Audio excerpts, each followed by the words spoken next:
जय श्री कृष्ण। मैं शुभांगी रांदड़ मेरे चैनल में आप सभी का स्वागत करती हूँ। आज मैं आपको भगवद गीता जैसे महान ग्रंथ के अध्यायों का स्मरण सरल हिंदी भाषा में अवगत कराने का प्रयास कर रही हूँ। ओम श्री परमात्मने नमः। ओम नमो भगवते वासुदेवाय। छठवां अध्याय,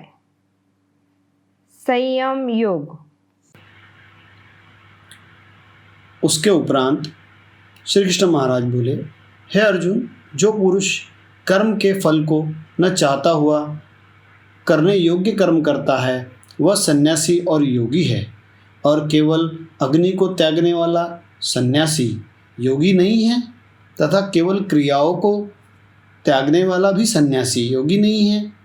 इसलिए हे अर्जुन, जिसको सन्यास ऐसा कहते हैं उसी को तू योग जान, क्योंकि संकल्पों को न त्यागने वाला कोई भी पुरुष योगी नहीं होता। समत्व बुद्धि रूप योग में आरूढ़ होने की इच्छा वाले मननशील पुरुष के लिए योग की प्राप्ति में निष्काम भाव से कर्म करना ही हेतु कहा है, और योगारूढ़ हो जाने पर उस योगारूढ़ पुरुष के लिए सर्व संकल्पों का अभाव ही कल्याण में हेतु कहा है। जिस काल में न तो इंद्रियों के भोगों में आसक्त होता है तथा न कर्मों में ही आसक्त होता है, उस काल में सर्व संकल्पों का त्यागी पुरुष योगारूढ़ कहा जाता है। यह योगारूढ़ता कल्याण में हेतु कही है। इसलिए मनुष्य को चाहिए कि अपने द्वारा अपना संसार समुद्र से उद्धार करे और अपने आत्मा को अधोगति में न पहुँचावे, क्योंकि यह जीवात्मा आप ही तो अपना मित्र है और आप ही अपना शत्रु है, अर्थात और कोई दूसरा शत्रु या मित्र नहीं है। उस जीवात्मा का तो यह आप ही मित्र है कि जिस जीवात्मा द्वारा मन और इंद्रियों सहित शरीर जीता हुआ है, और जिसके द्वारा मन और इंद्रियों सहित शरीर नहीं जीता गया है, उसका वह आप ही शत्रु के सदृश शत्रुता में बरतता है। हे अर्जुन, सर्दी, गर्मी और सुख दुखादियों को में तथा मान और अपमान में जिसके अंतकरण की वृत्तियां अच्छी प्रकार शांत है, अर्थात विकार रहित है, ऐसे स्वाधीन आत्मा वाले पुरुष के ज्ञान में सच्चिदानंद घन परमात्मा सम्यक प्रकार से स्थित है, अर्थात उसके ज्ञान में परमात्मा के सिवा अन्य कुछ है ही नहीं। ज्ञान विज्ञान से तृप्त है, अंतकरण जिसका तथा विकार रहित है, स्थिति जिसकी और अच्छी प्रकार जीती हुई है, इंद्रिया जिसकी तथा समान है मिट्टी, पत्थर और स्वर्ण जिसके, वह योगी युक्त अर्थात भगवत की प्राप्ति वाला है, ऐसे कहा जाता है। जो पुरुष सुहृदय, मित्र, वैरी, उदासीन, मध्यस्थ, द्वेषी और बंधुगणों में तथा धर्मात्माओं में और पापियों में भी समान भाव वाला है, वह अति श्रेष्ठ है। इसलिए उचित है कि जिसका मन और इंद्रियों सहित शरीर जीता हुआ है, ऐसा वासना रहित और संग्रह रहित योगी अकेला ही एकांत में स्थित हुआ निरंतर आत्मा को परमेश्वर के ध्यान में लगावे।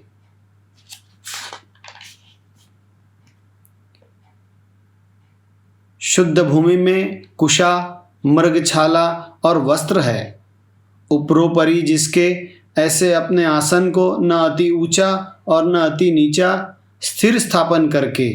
और उस आसन पर बैठकर तथा मन को एकाग्र करके चित्त और इंद्रियों की क्रियाओं को वश में किया हुआ अंतकरण की शुद्धि के लिए योग का अभ्यास करे। उसकी विधि इस प्रकार है कि काया, सिर और ग्रीवा को समान और अचल धारण किए हुए दृढ़ होकर अपनी नासिका के अग्रभाग को देखकर अन्य दिशाओं को न देखता हुआ और ब्रह्मचर्य के वृत्त में स्थित रहता हुआ भय रहित तथा अच्छी प्रकार शांत अंतकरण वाला और सावधान होकर मन को वश में करके मेरे में लगे हुए चित्त वाला और मेरे पारायण हुआ स्थित होवे। इस प्रकार आत्मा को निरंतर परमेश्वर के स्वरूप में लगाता हुआ स्वाधीन मन वाला योगी मेरे में स्थित रूप परमानंद पराकाष्ठा वाली शांति को प्राप्त होता है। परंतु हे अर्जुन, यह योग न तो बहुत खाने वाले का सिद्ध होता है और न बिल्कुल न खाने वाले का, तथा न अति शयन करने के स्वभाव वाले का और न अत्यंत जागने वाले का ही सिद्ध होता है। यह दुखों का नाश करने वाला योग तो यथा योग आहार और विहार करने वाले का तथा कर्मों में यथा योग्य चेष्टा करने वाले का और यथा योग्य शयन करने तथा जागने वाले का ही सिद्ध होता है। इस प्रकार योग के अभ्यास से अत्यंत वश में किया हुआ चित्त जिस काल में परमात्माओं में ही भली प्रकार स्थित हो जाता है, उस काल में संपूर्ण कामनाओं से स्पृहा रहित हुआ पुरुष योग युक्त ऐसा कहा जाता है। जिस प्रकार वायु रहित स्थान में स्थित दीपक चलायमान नहीं होता है, वैसे ही उपमा परमात्मा के ध्यान में लगे हुए योगी के जीते हुए चित्त की कही गई है। हे अर्जुन, जिस अवस्था में योग के अभ्यास से निरुद्ध हुआ चित्त उपराम हो जाता है और जिस अवस्था में परमेश्वर के ध्यान से शुद्ध हुई सूक्ष्म बुद्धि द्वारा परमात्मा को साक्षात करता हुआ सच्चिदानंद घन परमात्मा में ही संतुष्ट होता है तथा इंद्रियों से अतीत केवल शुद्ध हुई सूक्ष्म बुद्धि द्वारा ग्रहण करने योग्य जो अत्यंत आनंद है, उसको जिस अवस्था में अनुभव करता है और जिस अवस्था में स्थित हुआ यह योगी भगवत स्वरूप से नहीं चलायमान होता है और परमेश्वर की प्राप्ति रूप जिस लाभ को प्राप्त होकर उससे अधिक दूसरा कुछ भी लाभ नहीं मानता है और भगवत प्राप्ति रूप जिस अवस्था में स्थित हुआ योगी बड़े भारी दुख से भी चलायमान नहीं होता है। जो दुख रूप संसार के संयोग से रहित है तथा जिसका नाम योग है, उसको जानना चाहिए। वह योग न उकताए हुए चित्त से अर्थात तत्पर हुए चित्त से निश्चय पूर्वक करना कर्तव्य है। इसलिए मनुष्य को चाहिए कि संकल्प से उत्पन्न होने वाली संपूर्ण कामनाओं को निशेषता से अर्थात वासना और आसक्ति सहित त्याग कर और मन के द्वारा इंद्रियों के समुदाय को सब ओर से ही अच्छी प्रकार वश में करके क्रम क्रम से अभ्यास करता हुआ उपरामता को प्राप्त होए तथा धैर्य युक्त बुद्धि द्वारा मन को परमात्मा में स्थित करके परमात्मा के सिवा और कुछ भी चिंतन न करे। परंतु जिसका मन वश में नहीं हुआ हो, उसको चाहिए कि वह स्थिर न रहने वाला और चंचल मन जिस जिस कारण से सांसारिक पदार्थों में विचरता है, उससे रोककर बारंबार परमात्मा में ही विरोध करे। क्योंकि जिसका मन अच्छी प्रकार शांत है और जो पाप से रहित है और जिसका रजोगुण शांत हो गया है, ऐसे ही सच्चिदानंद घन ब्रह्म के साथ एक ही भाव हुए योगों को अति उत्तम आनंद प्राप्त होता है। वह पाप रहित योगी इस प्रकार निरंतर आत्मा को परमात्मा में लगाता हुआ सुखपूर्वक परब्रह्म परमात्मा की प्राप्ति रूप अनंत आनंद को अनुभव करता है। हे अर्जुन, सर्वव्यापी अनंत चेतन में एक ही भाव से स्थित रूप योग से युक्त हुए आत्मा वाला तथा सब में संभाव से देखने वाला योगी आत्मा को संपूर्ण भूतों में बर्फ में जल के सदृश व्यापक देखता है और संपूर्ण भूतों को आत्मा में देखता है। अर्थात जैसे स्वप्न से जगा हुआ पुरुष स्वप्न के संसार को अपने अंतर्गत संकल्प के आधार देखता है, वैसे ही वह पुरुष संपूर्ण भूतों को अपने सर्वव्यापी अनंत चेतन आत्मा के अंतर्गत संकल्प के आधार देखता है। जो पुरुष संपूर्ण भूतों में सबके आत्मरूप मुझ वासुदेव को ही व्यापक देखता है और संपूर्ण भूतों को मुझ वासुदेव के अंतर्गत देखता है, उसके लिए मैं अदृश्य नहीं होता हूँ और वह मेरे लिए अदृश्य नहीं होता है, क्योंकि वह मेरे में एक ही भाव से स्थित है। इस प्रकार जो पुरुष एक ही भाव में स्थित हुआ संपूर्ण भूतों में आत्म रूप से स्थित मुझ सच्चिदानंद घन वासुदेव को भजता है, वह योगी सब प्रकार से बरतता हुआ भी मेरे में ही बरतता है, क्योंकि उसके अनुभव में मेरे सिवा अन्य कुछ है ही नहीं। हे अर्जुन, जो योगी अपनी सादृश्यता से संपूर्ण भूतों में सम देखता है और सुख अथवा दुख को भी सब में सम देखता है, वह योगी परम श्रेष्ठ माना गया है। इस प्रकार भगवान के वाक्यों को सुनकर अर्जुन बोला, हे मधुसूदन, जो यह ध्यान योग आपने समत्व भाव से कहा है, इसकी मैं मन के चंचल होने से बहुत काल तक ठहरने वाली स्थिति को नहीं देखता हूँ, क्योंकि हे कृष्ण, यह मन बड़ा चंचल और प्रमथन स्वभाव वाला है तथा बड़ा दृढ़ और बलवान है। इसलिए इसका वश में करना मैं वायु की भांति अति दुष्कर मानता हूँ। इस प्रकार अर्जुन के पूछने पर श्री कृष्ण भगवान बोले, हे महाबाहो, निसंदेह मन चंचल और कठिनता से वश में होने वाला है, परंतु हे कुंती पुत्र अर्जुन, अभ्यास अर्थात स्थिति के लिए बारंबार यत्न करने से और वैराग्य से